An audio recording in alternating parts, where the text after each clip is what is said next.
Good afternoon. Welcome to the FTD University webinar titled Maximize Your Merchandising Potential. Today, you will learn how to maximize your immediate purchasing and merchandising possibilities to help drive sales while incorporating the latest trends to appeal to your customers. FTD Education Consultant J. Keith White, AIFD, will be leading this informative webinar. As partner and design director of A&K Productions, a special events company, Keith is known for his floral vision and extraordinary designs. No stranger to news media, Keith's programs and projects have been covered by broadcast, internet, and print journalism for nearly 3 decades. Sponsored by FTD, his masterful designs on the official vehicles in the annual Rose Parade have been viewed by millions. In conjunction with this webinar, FTD is holding the 5th annual FTD Makeover Magic Contest. To enter the contest, you must watch this live webinar in its entirety and submit a 75-word essay explaining why your shop interior deserves a makeover, as well as 1 or 2 photos of your shop's current interior space and storefront window display.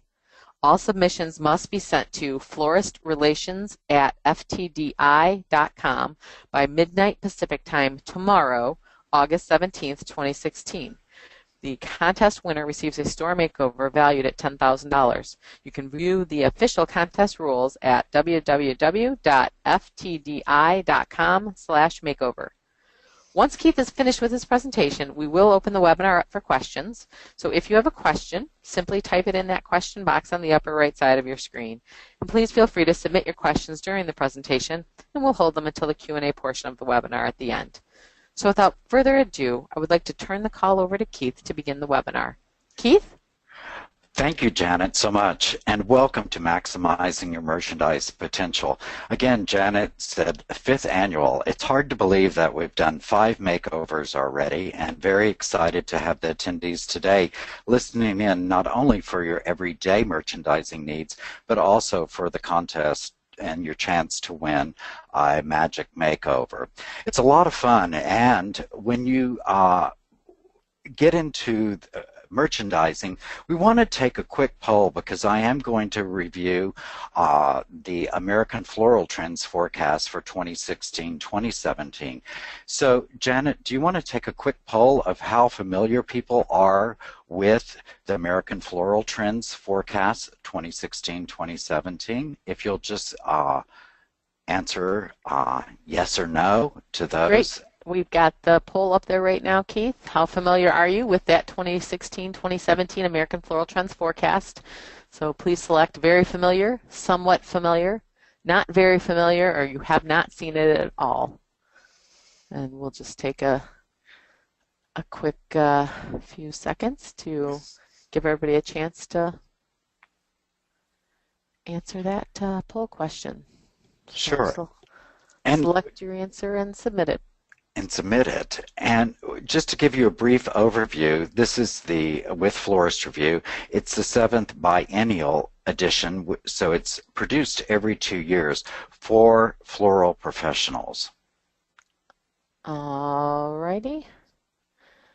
All right, we'll close the poll now. So it looks like, Keith, we've got 44%, the majority, 44% are not very familiar. 29% are somewhat familiar, and 22% have not seen it at all. Only 5% are very familiar. Ah, got it. So this gives me an insight to why you're here today and merchandising direction. Today you've reached the fork in the road. And so do you stay on the same current path that you're on, or do you want a new outlook using the American Floral Trends forecast for 2016-2017? And this consists of 4 major trends that have been brought into the floral industry, drawing inspiration from important directions from home furnishing, fashion industries, and this forecast translates those trends into floral-specific information. And so it includes flower types, elements, and of course colors. And I guess just get on with the actual first trend, Luxe Avenue. In Luxe Avenue, this is a hot, full chroma of colors. As you can see, Design Master colors were introduced with American Floral Trends forecast for 2016-2017. And we limited the colors to 6 colors per trend. And I'll get into that when you're merchandising too, why the select colors of using 6 trends. But you can see that some of the colors are berry inspired, like raspberry and of course the mango. And then the Design Master colors give that true relationship of the floral industry, how we look at colors and what colors are available to us as florists.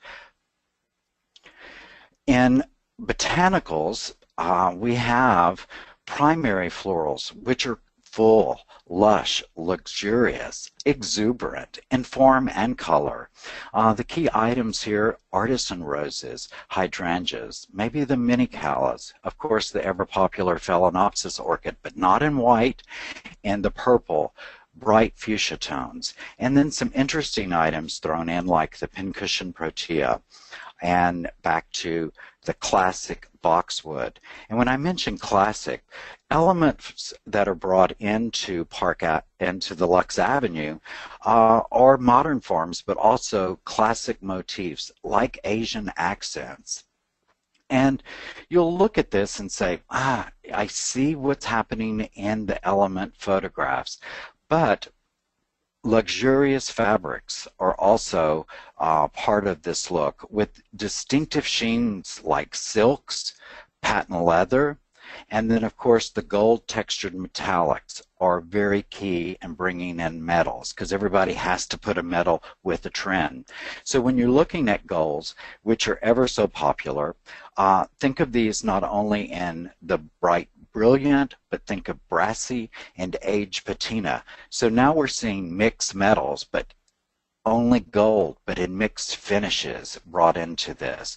Think of lacquered furniture. White is the key. We looked at trends of major furniture manufacturers, and they're all offering customized finishes now over just plain wood finishes. So you're going to see this trickle down into the major markets of furnishings. So look at, even if you're trying to redo something, think of lacquering fixturings, white. It's amazing how those will stand out in your shop, but also be a backdrop and a great kind of a reflective value for merchandise itself. And then I mentioned the Asian accents. It's back to these iconic things that play an important role in Luxe Avenue. So let's get on with Merchandising 101. It's how do you start? Everybody has a store, right, that's online, and you have a space that you might not know what to do with or how to start. Well, here's the hardest one. Pick one color, an accent color. And what I call this is a hook, and that's what draws the customer's eye into your store or into an area of your store. And this becomes like the background color for your merchandise. In the merchandising field, this is also commonly called a foil. So if you hear me mention the word foil, that's going to be the background color. So choose one color that's going to be, you know, a bold color that you might not ever go with, let's say in Luxe Avenue. So the raspberry was kind of a cool color to feature and show for this presentation. And I mentioned featured colors. So you have your raspberry, but you say, I don't want to paint my walls, I don't want to do this, I don't want to be that permanent. Well, paint cover's pretty easy, but if you're scared of painting and you want to float some areas, just look at the other picture to the right, the raspberry pentuck fabric. And you'll also see the Ubermatte paints from Design Master in Peony and Salmon. So pick two maybe other featured colors that you want to include in this palette. And that's why I say just keep adding and layering some of these trend colors together. Get your inspiration also from fresh flowers. So this bundle of fresh tulips, you can see all the trend colors are just right in there for Luxe Avenue. So merchandising 101, pick your accent color and then pick a couple of colors maybe to be featured in that display or in your merchandised area. Merchandising 201, now that you have the walls painted in an area with an accent color, pick a bold feature. Don't pick something tiny, pick something that's going to stand out. So when you think of this bold feature, think of larger or eye-catching, something that strikes a customer's curiosity. Like the photo to the left has the floral, I want to say necklace. It would take somebody's important to wear this, but again, it's very interesting, it's very striking, it's eye-catching, and again, catches that customer's curiosity. Who did this? Why is it? All those questions, they're drawn to it.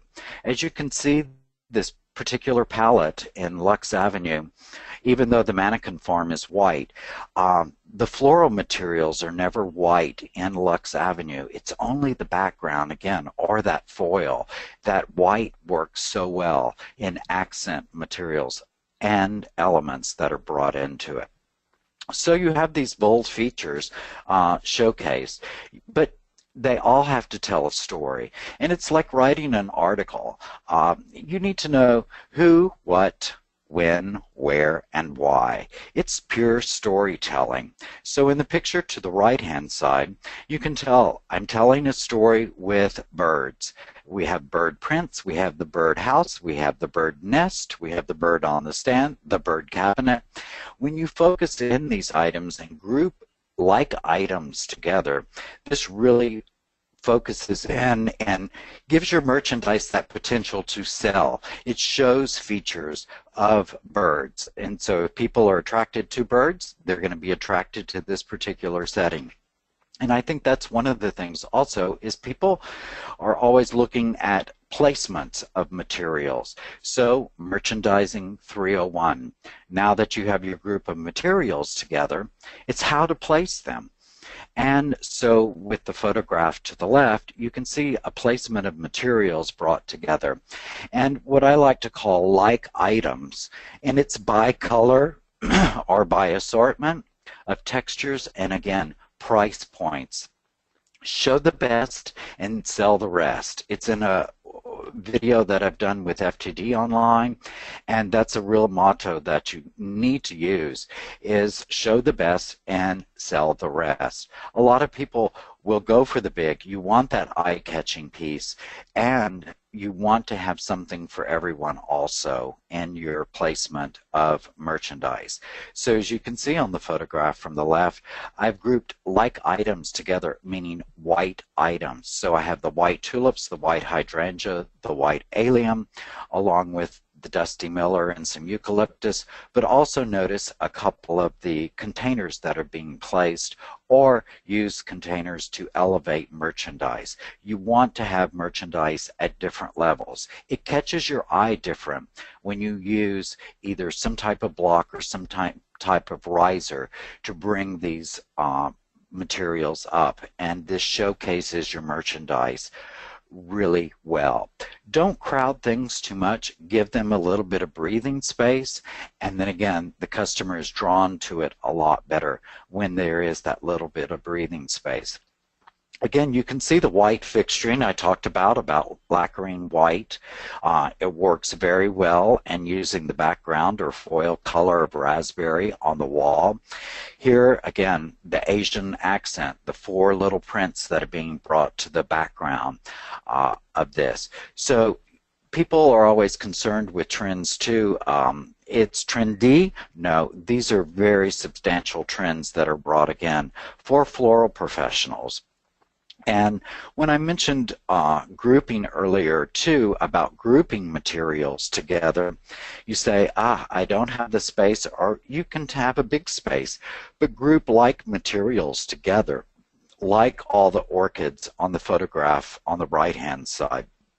This particular photo shows Phalaenopsis orchids, all different varieties, the oncidiums, different types of orchids. But if you notice the background color of the wall showing the wreaths on it is brought into the central. Again, it draws your eye to that hot pink color that's visually the strongest impact, with using the green on the outer edging of merchandising. It doesn't take away from actually what's on those pedestals. So when you look at color blocking, this is an important feature also. As you can tell, color blocking was used in this particular setup just with using like items, all the orchids together. So we have a color block of the white, and then we have a color block of yellow, a color block of the pinkish colors together. So this is another important way of drawing eye or attention to materials within your store, and merchandising gives a whole new potential to visual attraction in your store. For the second trend, Park Manor, tints, tones, and hues of blue is literally a global I like kind of color.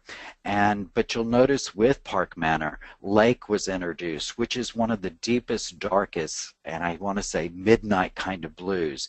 People are scared of blues, and the makeover a couple of years ago, I introduced this color into the store, and Shiloh just was like, oh my God, I never thought I would do blue and green together. And here it is right away. It's still a current trend. So even in the makeovers, the colors transpose year to year, and it depends on the tones and hues that are being selected for your store. But again, if you think the dark is going to be too dark for your store, maybe go a couple of shades lighter. So all these blue colors are very important part of Park Manor.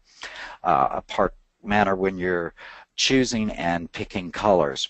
And you can see the accompanying colors like Sprout, I mentioned the green, or those pop colors. It makes everything pop in the room. Back to the warm tones also, like beach or the like ochre or antique gold. You can see stained glass and cork were brought into the actual trend for textures and maybe some influences that are brought into it. But when you look at botanicals for this also for Park Manor, just really think of from the garden and countryside, ornamental grasses to vegetables, tulips, sunflowers, the antique hydrangea, garden roses, and of course I mentioned orchids again. Orchids are one of those key flowers that people are really gravitated to as far as consumers, I guess because of the longevity, if it's in plant form or cut form. Elements in Park Manor, it's that blend of classical prints and patterns from world cultures, from formal damask to ikat and the tribal look to muslin. I mentioned the cork before in the stained glass, but think of this as like farmhouse upgrade. And the key word here is handcrafted. Natural woods, repurposed woods. I'm giving some lectures on the American Floral Trends Forecast here in Chicago the next couple of days to Independent Garden Center Convention.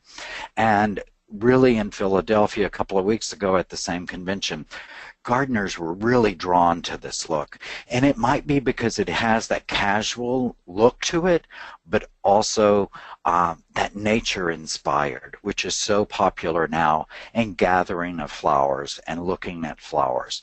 So when you look at merchandising potential, even for any trend, but here in Park Manor, think of how you can get all these items brought into your store. How do I display these items, you ask? Multiples. I always concentrate multiples on items that you want to sell more than one of at one time together. So items like candles that are mass merchandised or put into multiples works. But you can see then in the photograph on the left-hand side, maybe a pot or two with just a couple of little plants in it. These are one of those items I say the larger items showcase individually.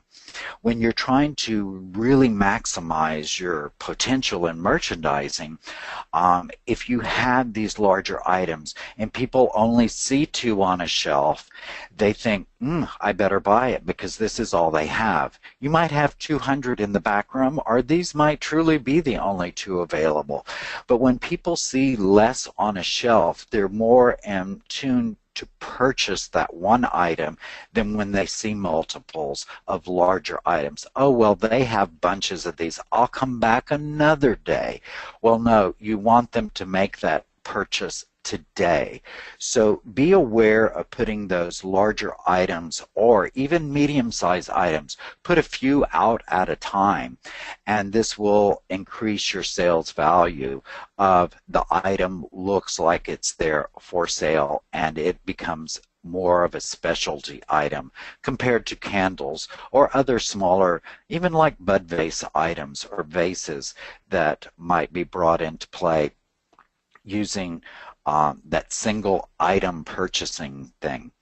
Environments, though, it's always important to show uses and feature the key items. Again, your large items, like the photograph on the right-hand side. You can see the lanterns being hung, all individual types of items, or again in multiples. Maybe I have to have one or two or three when you're showing these all put up together. The large vases on the table shown in singles, exactly what I'm talking about. A lot of us do Euro gardens or succulent gardens or planter gardens. Here these are placed simply upon the table, but you can see also a couple of candles brought in. This gives that inkling. I say the silent salesperson. It does the work for you. If they have to have one thing, they might have to have two. They had never thought of buying something else that goes with this. And again, keep items off the floor unless they're very large, like the planter in the background, but keep the items up. Keep them within reach of the people's hands and eyes. You'll have a better way of selling, again, creating not only the environment, but an easy, eye-appealing environment to people. Showcase your products, and when you're showcasing them, do full-on features. Don't be afraid to do in mass forms. It has a much larger impact, like the photograph on the left-hand side shows the masses of tulips or masses of ranunculus. A lot of people get their flowers in and process their flowers. Put these out in your store. Don't hide them away in the background. Keep them out front. And again, mass them out. That impact is what you're looking for. And of course, when you're doing these collections by color groupings, keep it inviting. Make the people want to stay there. Fragrance. If it's with Park Manor, I mentioned vegetables or ornamental grasses. Think of like rosemary or some fragrant things like mint. Those are widely available through your local wholesaler or either through FTD Flower Exchange even. Look at items that have that fragrance to it, that people are drawn to that area. It's amazing what a few sprigs of mint or a few sprigs of rosemary will do to a consumer wanting to stay in the store, stock even, just that little bit of fragrance. So again, make your area and your environment inviting.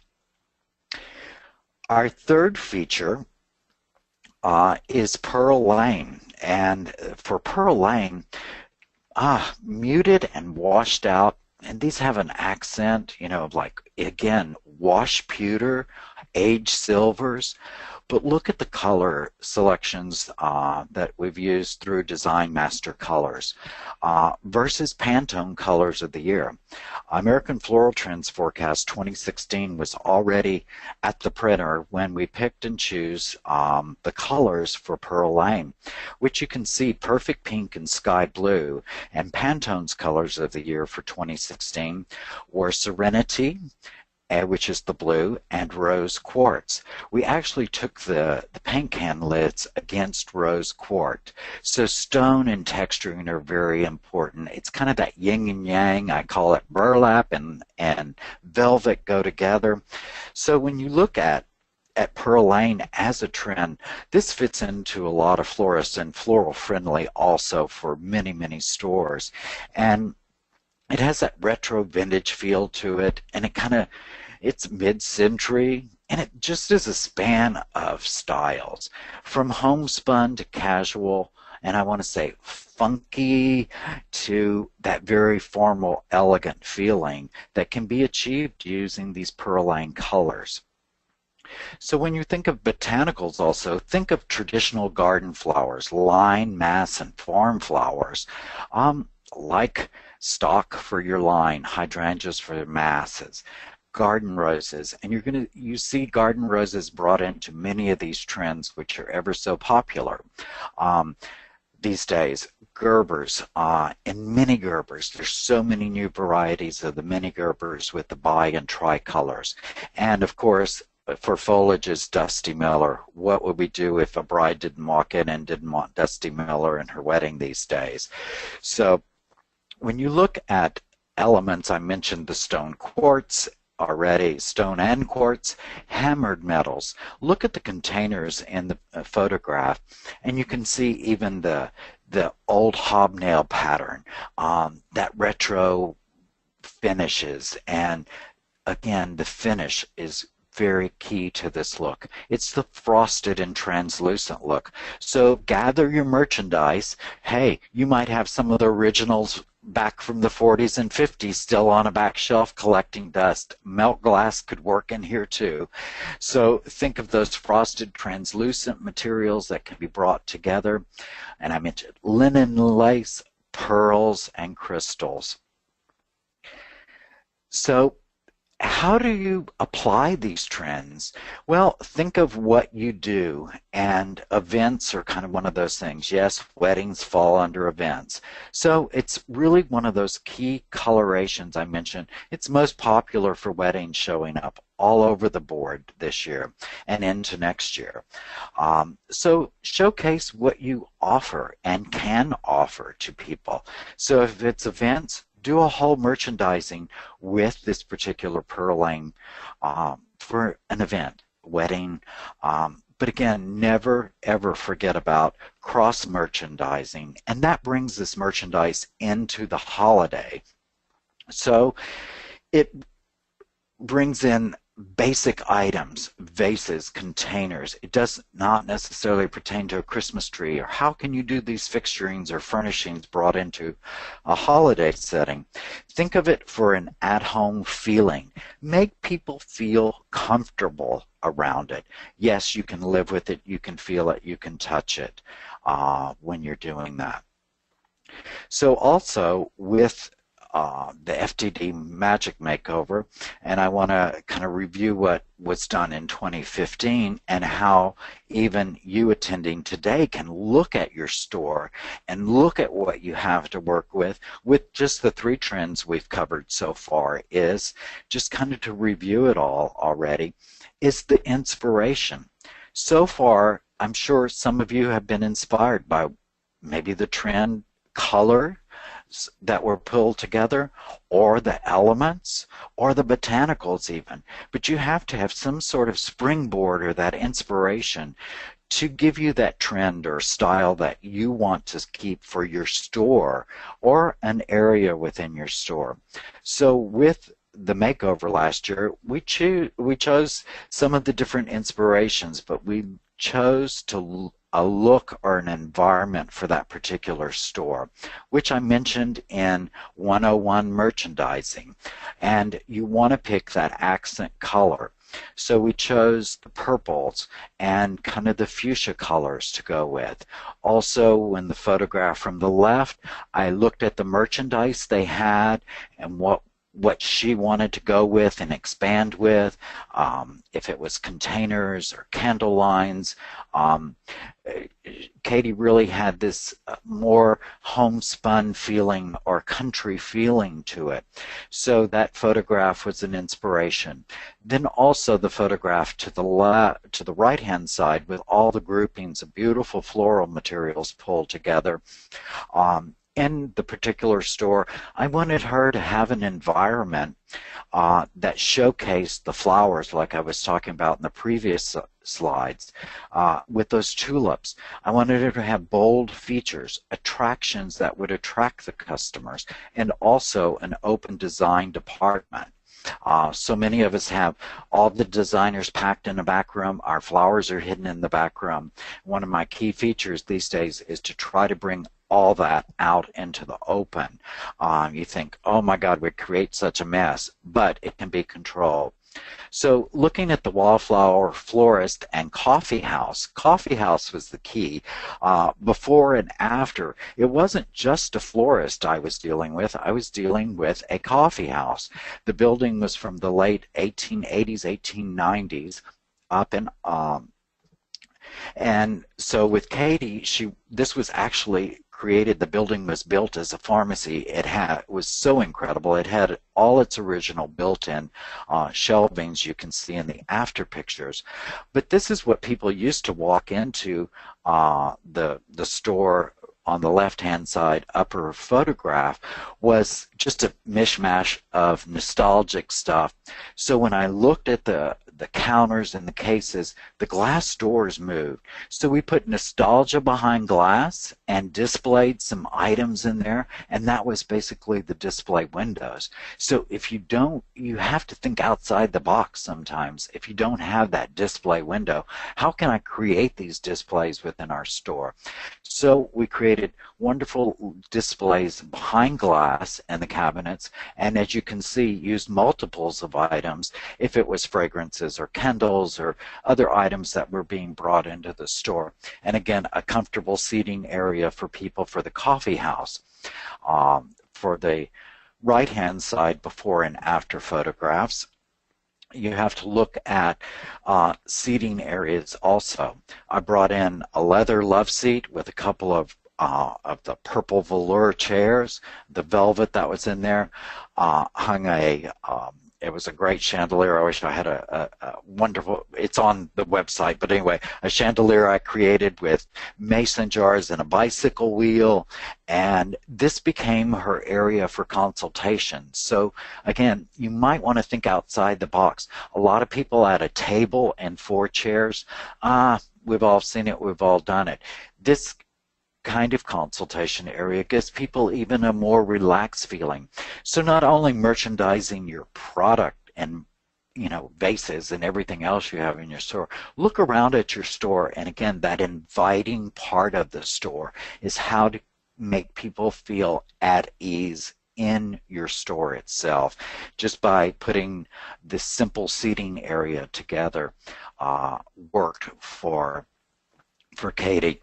And again, with Katie's vision of everything, she just kind of looked at me a few times and thought about me a few times and wondered about me a few times what was next, and putting on this whole makeover and the time period. Believe me, we got in there with our paintbrushes and rollers and went to work and moved things and pushed things around, and I actually blocked the whole store. And in the center photograph, you can see that the floral cooler and the design tables, again, that has a water source that was brought in from the ceiling so they can achieve water very easily at each design table, and the customers can see what they're doing, what they're working on. The flowers were all brought in. But the key here was to have a flow in her store. It's a very long store, not so narrow, but very long. And so I wanted a flow from the front to the back with no roadblocks. And that's what she thought was so interesting, was that, yes, when you walked in the store, you could tell, even though it was a coffee house too, which is in the front portion of the store, your eye was drawn all the way to the very back cooler saying, yes, we have flowers for sale. We are a florist. And look at us work back here, which is most incredible. Not only for her to see that vision, the wrap table on one side, as you can tell with the twine on it. Again, that follow through within the store. I did an old ladder with some enameled mugs hanging above the front door. It was kind of that welcome sign and something interesting, you know, for people to talk about. And that's what you want to say always. You want to keep people talking. And I also used another trick in her store. I went down in the basement and I found some old glass windows. And windows are one of those things that can be utilized as walls. And it doesn't create that roadblock. You can actually see through those windows in her store. And that's what was amazing, that you never stopped looking throughout the store. You could see the next little area or vignette or creation that was done within merchandising. So again, if you haven't taken your 2 photographs or 1 or 2 photographs, or you haven't written your 75-word essay, I say do it. It's been a fun project the past 4 makeovers, and the owners have been so incredible to work with, and I do listen to you and see your needs and wants. So again, fill out those essays, write them out, and send them in by tomorrow night. So I have to move on, I know, for the 4th trend, Casa Tropicana. And you're probably looking at these colors going, oh my God. But think about Havana meets Hawaii meets Haight-Ashbury. And for those that don't know about Haight-Ashbury, it's the rock and roll hippie movement back in San Francisco. But this has that real Latin America feeling to it. It was also inspired, when we were looking at colors and trends, was the actual Olympics that are going on where? In Rio right now. If you watch the opening of the Olympics, you saw all the fully saturated colors that were being used. Reds, teals, purples. It's definitely urban. And so when you look at these color palettes like the wisteria radish, ink holiday red, and ice blue all put together, these are really that background or foil color for floral materials.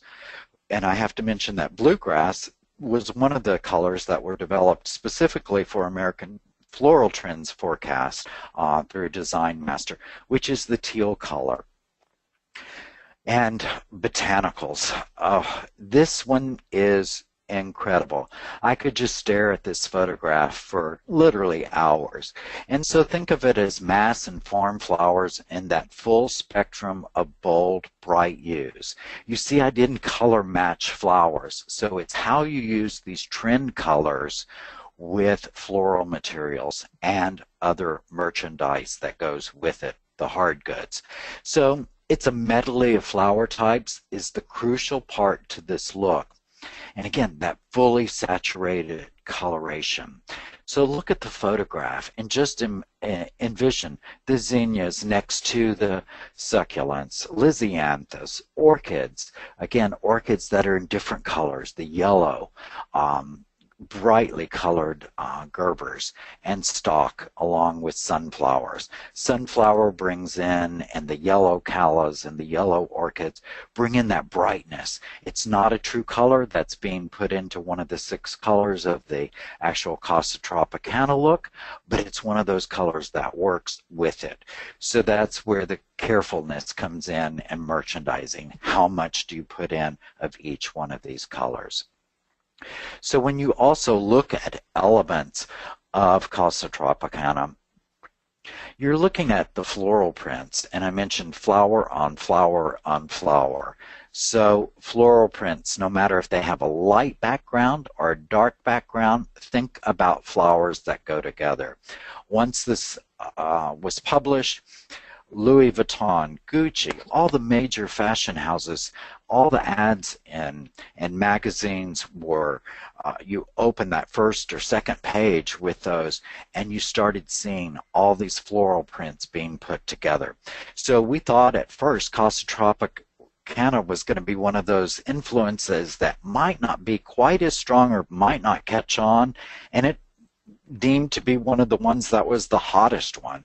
So really look for this in wedding work too, that people want vibrant, rich colorations and how to put these against.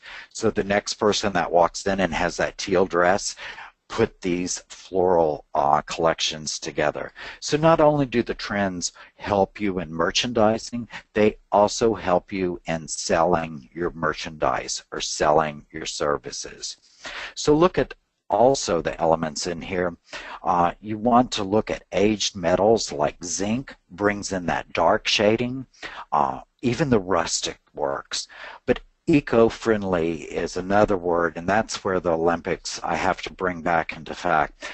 As a designer, the first couple of things, and they were giving the medals away, I'm like, no flowers, and then it just blew up. Everybody's going, no flowers? No flowers at the Olympics? Well, it's all based on sustainability. So they were that was their theme. They wanted to be eco-friendly. And that's why the flowers weren't given out for this particular one. If you saw the opening, they did a plant. So that's another way to focus in on our business, is that's how they determined they were going to do a plant at the opening and forget the flowers later on. Just a tidbit of information if you haven't heard or figured that one out yet. So I have to say, at this point and through all the trends, and you have to ask yourself now, who are you? What are you? We know you're in the floral business, but really, who are you? What is your market focus, and what segment of buyers are you willing to sell to? And I say willing to sell to or want to sell to.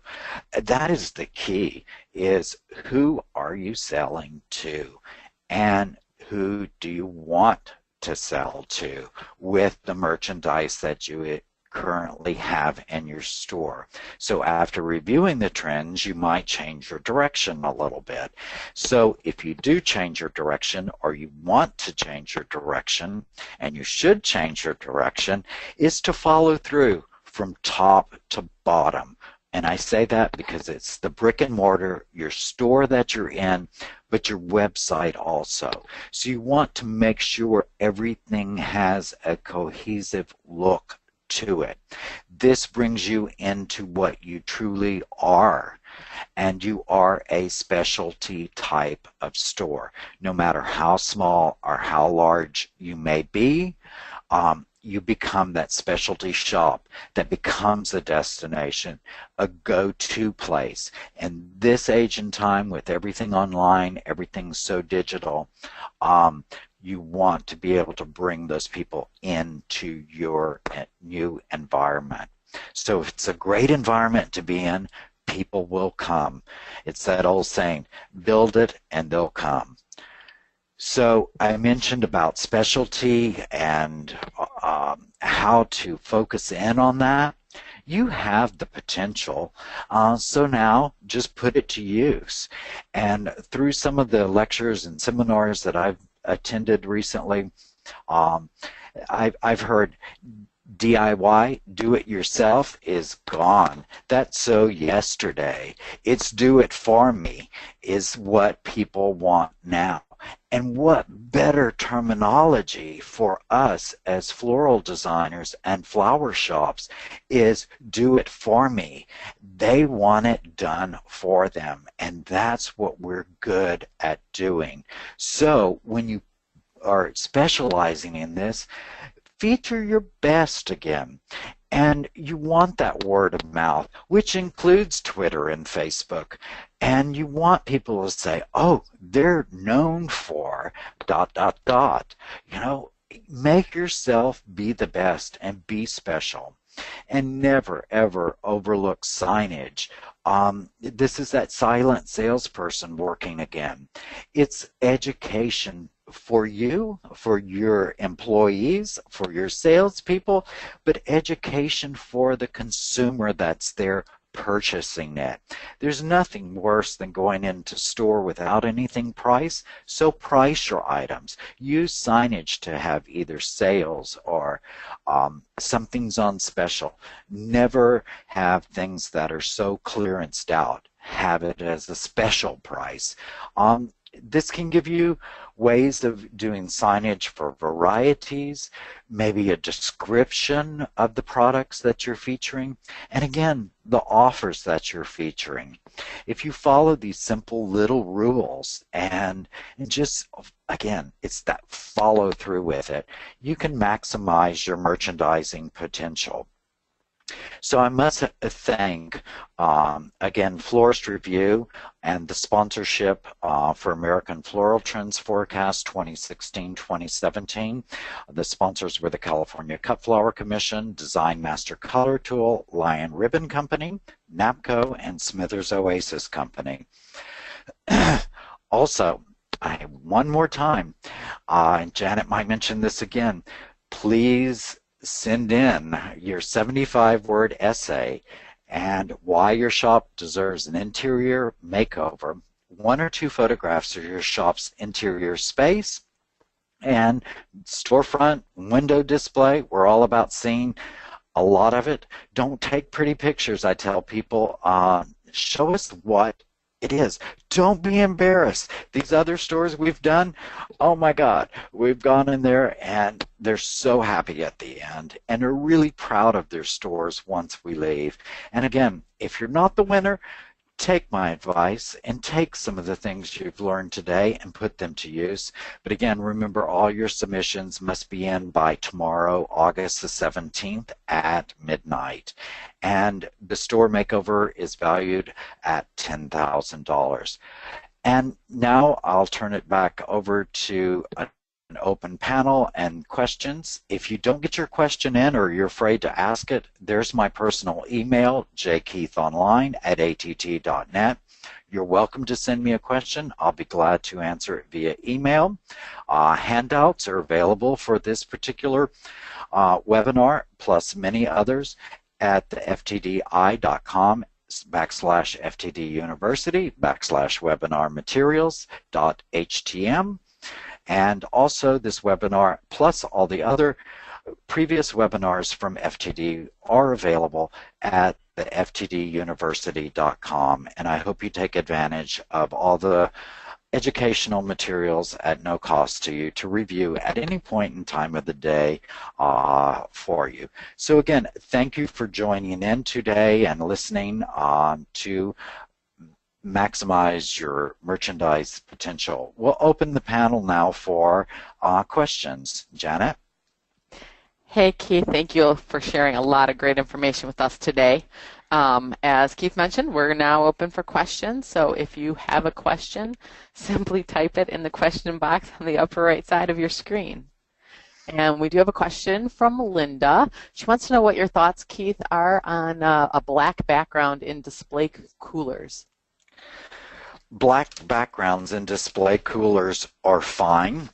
They do show your product, really well. It becomes what I call the invisible color. Nothing fights with it, so it's a great color in coolers if the cooler is properly lit. Lighting is another key item in merchandising your store, is to have proper lighting. So I have no objection to a black cooler with the proper lighting. All right, we've got another question from Rita. She loves the idea of using crates to group multiple items together, but her shop isn't very rustic. She's wondering if you have other ideas for grouping items together. Sure. you saw that photograph, of course, with the crates. I've seen some very contemporary things done. I just saw a great booth here on Navy Pier in Chicago, even done with crates and almost like a pallet wood that turned very, very contemporary. So take a look again at some of the trends and think of even that Park Manor trend. You can take some of those, and the key is repurpose reused items even in a different kind of, and that's why I say farmhouse upgrade. Some of the times these types of things do work in that environment. You can make it work, and it becomes fresh, and that's the key word, and unexpected sometimes. So don't think everything has to match all the time. All right, we've got another question from Karen. She wants to know which neutral color is best for the main walls in a flower shop. Someone called me not even a week ago, and they were redoing their store. So again, I take emails year round. People are always asking me things, and for advice on odds and end things. And one shop that I know that I've worked with for many, many years, they were repainting, and I didn't go, well, it's about time. No, I'm very positive about it. And she said, well, we've decided between white and beige, and I forgot something else. And I'm just like, have you ever thought of gray? And if you ever talk to anybody or a store too, gray is, I'm not going to say the new beige because it's been around, but a shade of gray is really great for neutral palette. One thing that happens with the true beige color, a lot of times you can go very pink with it, and it's not the greatest with a lot of merchandise, or it can get too yellow, which is really bad for store display, because if you put anything fresh green in front of those yellows, it doesn't work. But the grays, and the grays again can go on the pink side, which is better than the beige pink, but you can also take that gray and go to the blue side, and blue is that real pleasing color.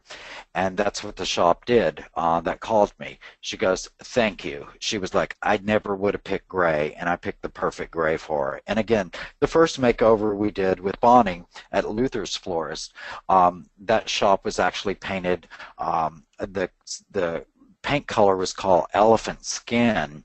So you can imagine that gray immediately, visually, in your mind called elephant skin. And it seemed a little bit dark, but Bonnie was just thrilled. She still is thrilled to this day, I want to say 4 years later, with a gray shop. And again, that's a neutral palette. All right, we've got another question from Chris. Any creative ways to display Mylar balloons that you know of? They're thinking of doing a large portfolio book, kind of a flip through, in order to hide them from view. For displaying Mylars, there's some fun items out there in Mylar that I even, I'm constantly learning too. A couple of weeks ago, someone was doing a balloon program, and I attended it, and my mind was going crazy because there was not just your normal shapes, happy birthday kind of Mylar balloons and that sort, but different shapes and things. And I thought, wouldn't this be cool to be able to make this out of? And I could make a chandelier out of this, and I can do these light fixtures and create all this stuff. So it might be interesting to look at other shapes and forms of Mylar to create a display. And then again, that's that attraction that you do have Mylar for sale. Again, an unusual way to present Mylar other than what people normally see in there. But books are okay to put the Mylars in, like a flip book. I know there's some display units available for those out in the marketplace. Again, if you're selling Mylars, always have a few at least blown up so people know you have them. Don't tuck, again, all the merchandise away, hidden away from consumers. Have that out. Feature it out in your store. It's okay. So that's my answer, I guess, for that. But think of unusual shapes, too. They're cool. All right. Derek wants to know, how do you choose an accent color for your store? How do you choose an accent color? A lot of people are afraid of choosing something bright or bold, but again, that is that hook that gets people in your store or gives that inspiration, the foil behind merchandising some items in front of a bold accent color. So look at the size and scale of your location that you're going to either use the color. And I just want to use like the makeover from last year. The brightest, boldest color was used on the very back wall. Again, that drew your eye all the way to the back part of the store. The deeper, darker, muted tones of purples were used on the side walls, and on the front, different colors of and tints and tones and hues of purples were used all throughout, but the brightest, boldest color against that background. So look at, I mentioned lake being that deepest, darkest blue also. Think about your lighting in your store. Do you have great lighting, overhead, fluorescence track? What is the lighting source in your store? Natural light. If you have natural light, a lot of times you can go much darker than you possibly would ever think, and the color still will do its job for you in merchandising. All right, well, it looks like we're out of questions for today. We just want to thank everybody for attending today's webinar. And if you missed a portion of the webinar or you would like to view it again, a replay will be available at FTD University online later this week. As Keith mentioned, webinar materials are always available at ftdi.com. So just click through into the FTD University logo and through to the webinar series page. If you are participating in the FTD Makeover Magic Contest, again, as Keith mentioned and I've mentioned, you have until midnight Pacific time tomorrow, August 17th, to submit the 75-word essay and 1 or 2 photos of your shop to floristrelations@ftdi.com. And again, those official contest rules can be found at www.ftdi.com/makeover. As always, we will be sending a very brief survey to gather your feedback on today's webinar, and we would appreciate if you would just take a minute to complete the survey and help us improve future webinars and other education programs for you. The next FTD webinar is scheduled for Tuesday, October 18th. Skip Paul, president of the Rutland Beard Floral Group, will share insider tips and tricks on how to cut your cost of goods without cutting your customers' expectations. Registration is already available at ftdi.com, so please be sure to register as soon as possible to reserve your spot. And we just, again, thank you, Keith, for sharing a lot of great information about how to maximize our merchandising through incorporating those latest trends. This concludes FTD's webinar, Maximize Your Merchandising Potential. Thank you.